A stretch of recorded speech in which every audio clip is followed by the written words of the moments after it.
Episode की शुरुआत में एक स्टाफ मियम के ऊपर बाकी जिम्मेदारी देकर वहाँ से चला जाता है और दूसरा स्टाफ उसे कहता है मिस्टर जिंता का आज बहुत ही इम्पोर्टेंट मीटिंग है, तुम कोशिश करना उन्हें जल्दी से बाहर लाने के लिए। मियम कहता है अच्छा ठीक है, ये बोलकर वो अंदर चला जाता है और वहाँ पर जाकर देखता है यंग मास्टर उसके लिए वेट कर रहा था और उसे कहता है तुम लेट हो। मियम उनसे कहता है आपका आज इम्पोर्टेंट मीटिंग है, आप जल्दी से बाहर चलिए, ज्यादा टाइम नहीं है। ये सुनकर यंग मास्टर कहता है मैं बहुत अच्छे से पता है कैसे एक इंसान को इरिटेट करना है और उसके पास जाकर कहता है ठीक है, तो तुमने कहा कि हमारे पास ज्यादा टाइम नहीं है तो तुम जल्दी से अपना काम शुरू करो और मियम को उनका प्राइवेट पार्ट चेक करने के लिए कहता है और मियम वो करता भी है, लेकिन मियम इस काम में उतना अच्छा नहीं था, जिसे देखकर जिंता उसे कहता है तुम ये क्या कर रहे हो। मियम उनसे माफी मांगता है और कहता है मैंने ऐसा काम पहले कभी नहीं किया और वैसे भी ये कुछ ज्यादा ही बड़ा है। ये सुनकर यंग मास्टर उसके पैर खींचकर अपनी तरफ लेकर आता है। मियम कहता है आप ये क्या कर रहे हैं। तब यंग मास्टर कहता है मुझे तो लगता था तुम सिर्फ लोगों को इरिटेट करना ही जानते हो, लेकिन तुम झूठ बोलना भी अच्छे से जानते हो। मियम कहता है मैं झूठ नहीं बोल रहा हूँ। यंग मास्टर कहता है अच्छा ठीक है, अगर ये तुम्हारा पहली बारी है तो क्यों ना हम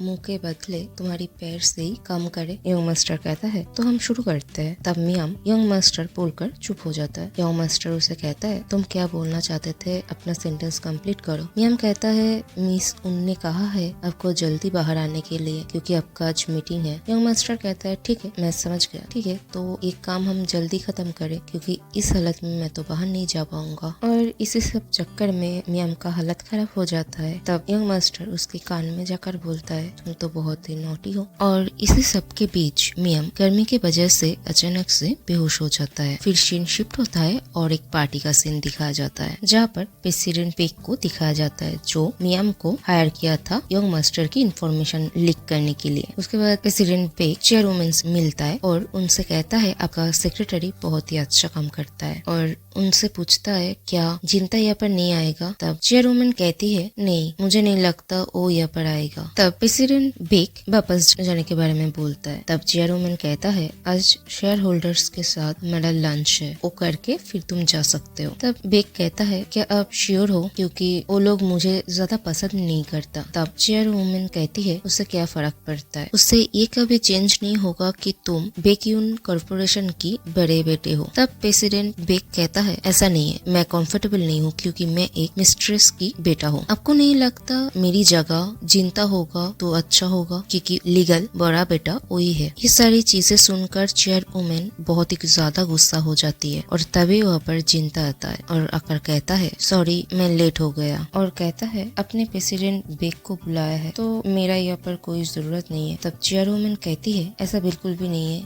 हम तो तुम्हारे लिए ही वेट कर रहे थे। जिंता कहता है ये गैलरी बहुत सुंदर लग रही है और यहाँ पर बहुत सारी पेंटिंग भी है। तब प्रेसिडेंट बेक उससे कहता है क्यों ना तुम भी एक पेंटिंग चूज करो, मैं तुम्हें वो गिफ्ट करूंगा। बहुत दिन हो गया है मैंने मेरा छोटा भाई को कोई गिफ्ट दिया है। फिर वो दोनों एक पेंटिंग को देख रहे थे जिसका नाम था क्राइम मी ए रिवर। तब जिंता प्रेसिडेंट बेक को कहता है तुमने फिर से एक लड़के को भेजा है ना। प्रेसिडेंट बेक कहता है ओ तो तुम्हें ऑलरेडी पता चल गया है, अभी तो कोई मजा नहीं आएगा, तुम उसे अपने आसपास ही रखना जैसे पिछले वाले लड़के को रखा था। जिंता कहता है हाँ मैं ऐसा ही करने वाला हूँ, लेकिन मुझे नहीं लगता इससे तुम्हें कुछ ज्यादा फायदा होगा। फिर सीन शिफ्ट होता है और मियम को दिखाया जाता है जो एक बेड पे लेटा हुआ था। जब उसका नींद टूटता है तो वो देखता है वो यंग मास्टर की बिस्तर पे लेटा हुआ था। तब उसे थोड़ा थोड़ा याद आता है जब वो बीमार था तब यंग मास्टर ने उसका ध्यान रखा था, इवन उसका कपड़ा भी चेंज किया है और जाने के टाइम उसे ये कह के गया था टेबल के ऊपर खाना और दवाई है तुम खा लेना। उसके बाद कुछ दिनों के बाद का सीन दिखाया जाता है जहाँ पर मियम मन ही मन सोच रहा था बहुत दिन हो गए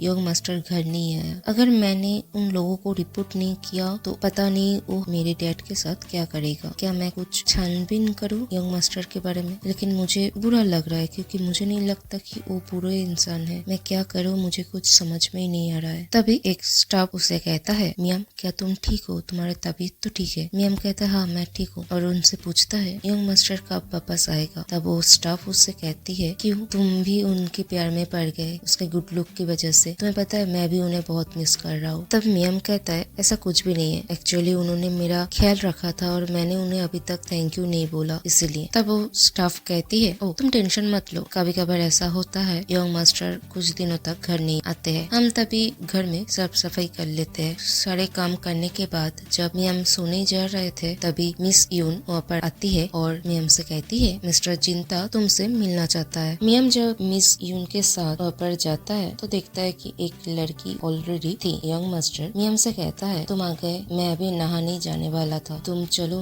मेरा हेल्प करना। तभी मियम कहता है नहीं, जिस सुनकर सभी लोग शॉक्ड हो जाता है और मियम कहता है नहीं नहीं मेरा मतलब वो नहीं था। तब वो लड़की मियम को हक करती है और कहती है चिंता तुम ये क्या कर रहे हो, तुम क्यों इसे परेशान कर रहे हो, कोई भी लड़का एक एडल्ट लड़के को क्यों नहाने में हेल्प करेगा। तभी मियम कहता है नहीं मेरा वो मतलब नहीं था। तभी चिंता मियम का हाथ पकड़ के उसे अपने पास खींच लेता है और उस लड़की को वैसे चले जाने के लिए कहता है। लड़की भी कहती है हाँ मैं अभी जा रही हूँ। मिस उन भी उनके साथ ही चली जाती है। तब मियम कहता है मेरा वो मतलब नहीं था। यंग मास्टर उसकी गर्दन पे काटती है। मियम कहता है यंग मास्टर आपने कहा अब नहाने जाओगे तो चलिए। तब चिंता कहता है लेकिन तुमने तो मना कर दिया था, अगर तुम मेरे बारे में इंफॉर्मेशन निकालना चाहते हो तो तुम मना क्यों कर रहे हो। जिसे सुनकर मियम